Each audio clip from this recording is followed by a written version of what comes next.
What is up, everybody? It's Matt Modi here with Daily Grind Fantasy, here to talk to you about a underdog DFS play. Specifically, we're looking at Penn State versus Ohio State. Probably the best college football game that we have going on this weekend.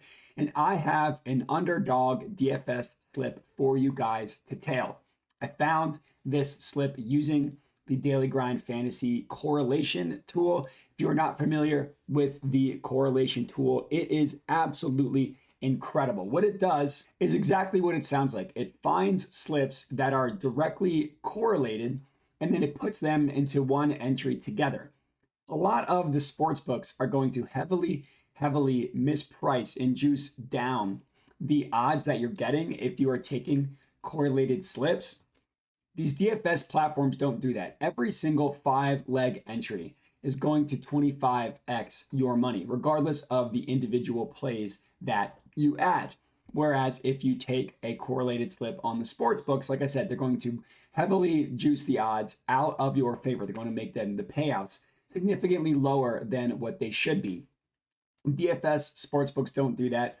That creates an incredible opportunity to find some profitable plays.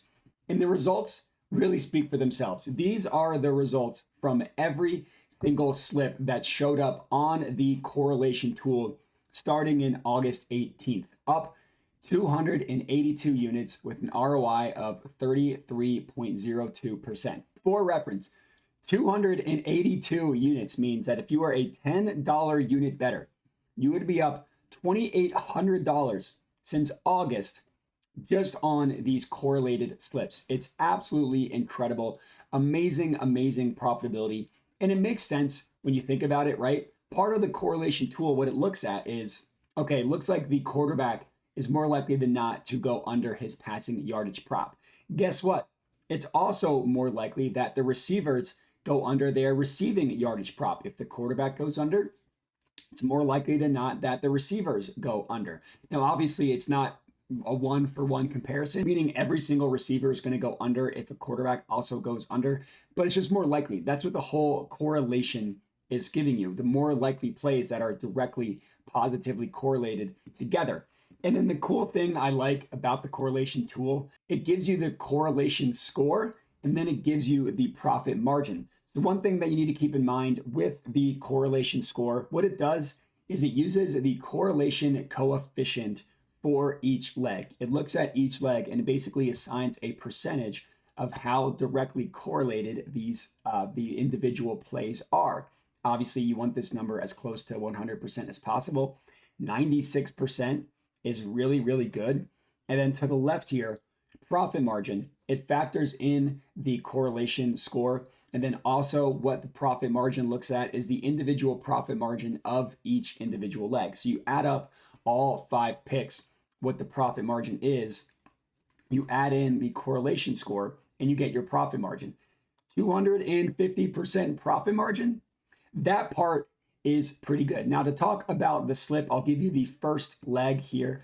What we're looking at is Penn State quarterback Drew Aller to go over his passing yardage prop of 188.5. This is our first leg of the slip. So you can go ahead, get into Underdog. You can go ahead and add this bad boy to the slip. But another thing that I do want to talk through before I get into the rest of the 4 is the amount of legs that we are putting in to this Underdog slip. So right now we see it says on the left here, 5 picks non-insured. That is the most profitable in terms of expected value, number of picks in an entry that you should put into Underdog, right? And what this looks at is the implied odds per individual leg based on the payout, which I know sounds like a little bit of a mouthful. And I can kind of show you, like just looking at the DFS optimizer. So if I go to Underdog Fantasy, you see right here, this little drop down. It gives you each entry that you can put in. We see 2 picks all the way down to 5 picks. And then it gives you the odds next to it. We see for 2 pick non-insured, minus 136. That's not really good. 3 picks with insurance, minus 137. Also not very good. 3 picks non-insured, minus 122. That's pretty good. 4 picks insured, minus 123. Not bad. And then we go down and we can see that 5 picks insured and 5 picks non-insured are two of our best options. So when you're playing these slips, regardless of what DFS app you're using, it will literally tell you what number of entries, what number of picks you should put into an entry on the left here. So you don't need to think about it at all. And I know you're probably wondering, okay, well, why am I doing 5 picks if that's the most? If I need to get the most amount of picks to hit in order to cash this slip, it's all about profitability. In the long run, you're more likely to be more profitable by playing 5 pick slips than you are 2 picks.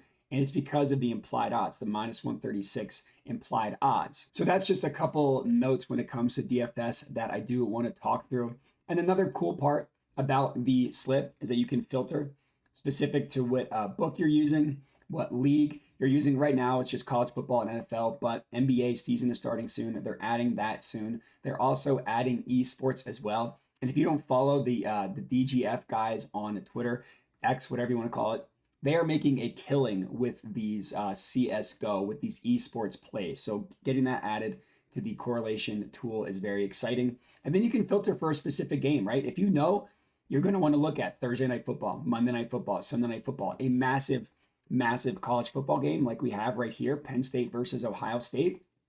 Well, guess what? You can filter for that specific game, and then it'll only give you slips there, which is really cool because a lot of times if there's a random college football game you don't care about, you can skip that. But Penn State, Ohio State, yeah, that game's pretty awesome. And here is our official slip. I gave you the first one. Drew Aller over 188.5 passing yards. We're also taking the Ohio State quarterback, Kyle McCord, to go over his passing yardage prop at 235.5. Correlated to the Penn State quarterback, we're taking Harrison Wallace III over 26.5 receiving yards.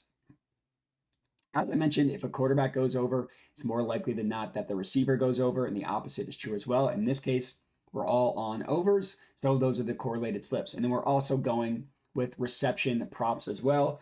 Keandre Lambert-Smith over 4.5 receptions, and Marvin Harrison Jr., you might have heard of him, probably the best player in college football. If you just take away positional importance, over 6.5 receptions. All 5 of these picks are directly positively correlated to each other. And when I say positively correlated, I mean there's a positive correlation between all of these picks. Drew Aller, if he goes over his passing yardage prop, it's more likely than not that his receivers are also going to go over their passing yardage prop. In this case, the positive expected value play, the best value here was on Harrison Wallace III. But if you think about it, if both quarterbacks are passing a lot, generally, if you're passing yards means that they're passing a lot in general, which means that they're more likely than not to throw more, which leads to more receptions. So we're taking 2 receivers on each team to go over their reception prop as well. And I know that it might sound a little bit scary taking a receiver, 2 different receivers on Penn State, one to go over yards, one to go over receptions, but the positive, the correlation tool takes into account all of this stuff, and it's still a positive correlation between all 5 of these. Really, really nice slip that we have here, and it's overs. We're taking overs. That's the most exciting part about sports, is when you can take an over, and that is exactly what we are going to be doing in this one. So here are the 5 plays. Remember, all 5 of these plays are positively correlated together, meaning there's a positive correlation. If one hits, others are more likely to hit, even between the same game between the 2 different quarterbacks. If they're passing a lot, right? Generally, if one team's passing a lot, means they're scoring. It's the same thing on the other side. So maybe we get a shootout in this game, which would be exciting. And the reality is, the results speak for themselves. So if you're scared off about the price, the monthly price a little bit, just think about what your unit size is and think about how much you would be up from August 18th if you were using the correlation tool and taking every single slip that showed up. And if you think about it, right now I have it filtered for just one game. If I select every single game, look at how many slips there are here. If you take every single one of these, you're going to have a really fun Saturday and a really fun Sunday. And that's exactly what we recommend. I know I just gave out one for Penn State, Ohio State, but all of these slips look good. 93%, 96%, 89%, all with a 263% profit margin. That's really, really good. Michigan State. If you're betting this Michigan State one, guess what? You just got an extra slip at the very end. Another over correlated slip. And this will be what I end with. JJ McCarthy over 224.5 passing yards. Looks like we're taking both quarterbacks again. Caden Hauser over 159.5 passing yards. Cornelius Johnson and Montori Foster Jr., over their receiving yardage prop as well. Michigan State. And then we're taking a reception one as well. Trey Mosley over 3 receptions. All of these plays have a 93% correlation score, profit margin of 263%, which is really, really good. I highly recommend locking this bad boy in. If you tail both of these, make sure to comment and let us know. Other than that, remember to like, subscribe, all that good stuff. Appreciate everybody for watching, and have a good one.